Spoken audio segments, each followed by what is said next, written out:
Lawyer వచ్చేసి call చేస్తాడు కదా, సత్యంబాబుకి కాల్ చేసి వర్మ ఈ అటాక్లను చేస్తున్నట్టు నాకు అనిపిస్తుంది. ఇప్పుడు కావేరి కేసు కూడా రీఓపెన్ చేసింది వర్మనే అనిపిస్తుంది.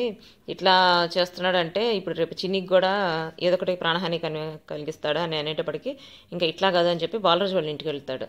ఇంటికి వెళ్ళి వర్మ ఎక్కడ అని చెప్పి అడుగుతాడు. వర్మ నాదేంటి నాకేం తెలుసు అంటే, నీకు తెలియకుండా ఉంటుంది, నీ ఫ్రెండ్ గురించి నీకు తెలియకుండా ఉంటుందా, నీ ఫ్రెండ్ కోసమే కదా నా చెల్లిని జైలుకి పంపించు, తను 10 సంవత్సరాలు ఇప్పుడు 10 సంవత్సరాల శిక్ష అనుభవించింది, ఇప్పుడు చచ్చిపోయినా కూడా తను అసలు ఇంత దాకా రావడానికి రీజన్ నువ్వే కదా, చెప్పు ముందు వర్మ ఎక్కడ ఉన్నాడు చెప్పాడు. లేదు నాకు తెలియదు అంటే ఇంకా షర్ట్ కాలర్ పట్టుకుంటే చుట్టుపక్కల వాళ్ళందరూ వస్తారనమాట. వస్తే మీరందరూ వెళ్ళిపోండి ముందు, నేను తేల్చుకోవాల్సింది చాలా ఉంది అని చెప్పి అంటాడు. సో ఎంత అడుగుతున్నా కూడా ఏమో నాకు తెలియదు, అసలు ఇక్కడ లేడు, నేను ఇంతవరకు కలవట్లేదు, ఎలా వదిలేశాను అతన్ని అంటే, లేదు నాకు నీ గురించి తెలుసు, తెలుస్తా అంటే నువ్వు చెప్పకపోతే నేను తెలుసుకోవాలని అనుకుంటున్నావా, నేను తెలుసుకుంటానని చెప్పి వెళ్ళిపోతాడు అనమాట.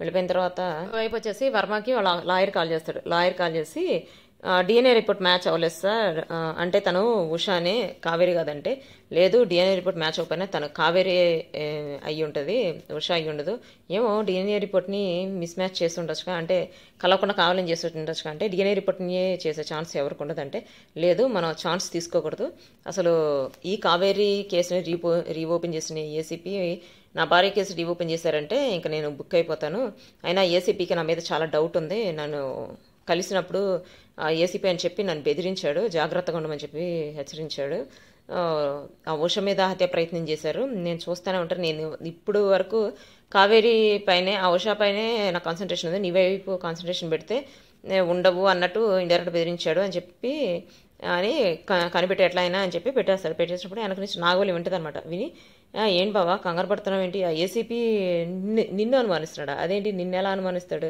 ఫైర్ బ్రాండ్ అయినా నన్ను అనుమానించినా ఒక అర్థం ఉంటుంది కానీ నిన్ను అనుమానిస్తున్నాడా, నువ్వు చీమకు కూడా అపకారం చేయవు కదా, నిన్ను ఎలా అనుమానిస్తున్నాడు అని చెప్పి అంటది అనమాట. అంటే అప్పుడు అడుగుతాడు వర్మ వచ్చేసి ఆ అమ్మాయిని అడుగుతాడు, అవును వల్లి నువ్వు ఒకటి అడుగుతా నిజం చెప్తావా అంటే, ఏంటంటే ఇప్పుడు నువ్వు ఉష మీద హత్య ప్రయత్నం చేసావా అని చెప్పి అంటే, నన్ను అనవసరంగా కిడ్నాప్ చేసి నన్ను అవమానించిన నేను చంపకుండా వదులుతానా, పాము పగ నా పగ ఒకటే, పామైనా వదిలేస్తుందేమో కానీ నాగపామైనా వదిలేస్తుంది కానీ నేనైతే వదలను, ఈ నాగవల్లి చచ్చే వరకు వదలదు, ఈ నాగవల్లి గురించి తెలియదు, అయినా నేను తప్పు చేశానా, నేను తప్పు మాట్లాడానా చెప్పు అని చెప్పి అంటే, లేదు నువ్వేం తప్పు చేయలేదు, తప్పు మాట్లాడలేదు నిజమే, ఎలా అయినా చంపేయాలి ఆ ఉషని, అది కావేరి అయినా కావచ్చు ఉషాను కావచ్చు చంపేయాల్సిందే అని చెప్పి వాళ్ళు మాట్లాడుకుంటుంటారు. వాళ్ళు మాట్లాడుకుంటూ ఆయన ఇక్కడ దాకా అసలు రాకుండా ఉండాల్సింది ముందు, అప్పుడు కిడ్నాప్ చేసి అక్కడే చంపేద్దాం అనుకున్నాను కుదరలేదు అని చెప్పి అట్లా మాట్లాడుకుంటుంటారు. మాట్లాడుకుంటూ ఉంటే పక్క నుంచి వాళ్ళ పిన్ని వస్తుంది అనమాట. వాళ్ళ పిన్ని వచ్చి ఉంటుంది, ఏంటి వీళ్ళిద్దరు ఏదో మళ్ళీ మాట్లాడుకున్నారు, అయినా వీళ్ళిద్దరు చేతులు కలుపుతున్నారంటే వీళ్ళిద్దరు పెళ్లి చేసుకోబోతున్నారా అన్నట్టు అనుకుంటూ ఉంటుంది. అనుకుంటూ దగ్గరికి వచ్చి అంటదనమాట, మీరు ఏది చేసినా కానీ నాకు అర్థమైంది, మీ ఇద్దరు ఏదో ఒక అండర్స్టాండింగ్కి వచ్చారని చెప్పి నాకు అర్థమైంది, కానీ ఏది చేసినా కానీ కరెక్ట్గా ఆలోచించి చేయండి, దేన్ని ఇరుక్కునేట్టు చేయకండి, ముందు కూల్గా మజ్జిగ తాగండి అని చెప్పి బటర్ మిల్క్ తీసుకొచ్చి ఇస్తుంది అనమాట. బటర్ మిల్క్ తీసుకొచ్చి ఇస్తే, ఏంటి అసలు తెలిసి మాట్లాడుతుందా తెలియక మాట్లాడుతుందా, అసలు ఏం మాట్లాడుతుంది మైండ్ నుండి మాట్లాడుతుందా అని చెప్పి అంటాడు. వర్మ అంటుంటే పక్క నుంచి వెనక నుంచి వెళ్తూ, నేను అసలు తింగరదా లేకపోతే ఏమనుకోవాలి అంటే, నేను తింగరదాన్ని కాదు ఆలోచించి మాట్లాడుతున్నాను, తింగరదానిలాగా మీకు అనిపిస్తుంది అంతే అని చెప్పి వెళ్ళిపోతుంది. వెళ్ళిపోయిన తర్వాత సత్యబాబు వచ్చేసి ఇంటికి వస్తాడనమాట. సత్యబాబు ఇంటికి వచ్చేటప్పటికి అప్పుడే పైనుంచి ఉషా వస్తూ ఉంటుంది. ఉషా వస్తూ ఉంటే అంటే కావేరి అని చెప్పి సత్యబాబు కూడా నిజం తెలిసిపోయింది కదా చెల్లెలు అని చెప్పి చూస్తూ ఉంటాడు. చూస్తూ అట్లా బైక్ లోపల పెడతాడు. బైక్ లోపల పెడుతుంటే అప్పుడే పైనుంచి దిగుతూ ఉంటుంది. పైనుంచి దిగుతూ ఇంకా బైక్ పార్క్ చేసి వెళ్తూ ఉంటే, ఏంటి అన్నయ్య ఏంటి ఇలా ఉన్నాడు ఏమైంది అని చెప్పి ఆలోచించుకుంటూ వస్తూ కాలు కొంచెం పక్కకు పడి స్లిప్ అయ్యి పడిపోతుంది. పడిపోతుంటే వచ్చి పట్టుకుంటాడు. సత్యబాబు వచ్చి పట్టుకొని చెల్లి అన్నట్టు అట్లా అంటూ పట్టుకునేటప్పటికి వాళ్ళిద్దరు చూసుకుంటుంటారు. అప్పుడే ఇంకా లోపల నుంచి కూడా వస్తుంది అనమాట.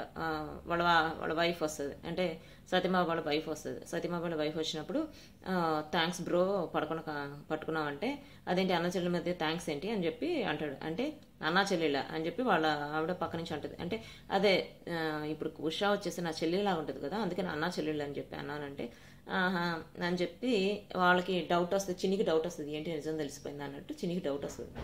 చిన్నికి డౌట్ వస్తే ఇక్కడ వచ్చేసి ఇంకా కాలుకి బణికినట్టుందని చెప్పి కాలుకి మసాజ్ చేస్తూ ఉంటాడు. మసాజ్ చేస్తూ ఉంటే వద్దు బ్రో చాలు అంటే ఉండు నీకు కాలుకి బెణికినట్టుందని చెప్పి మసాజ్ చేస్తుంటాడు.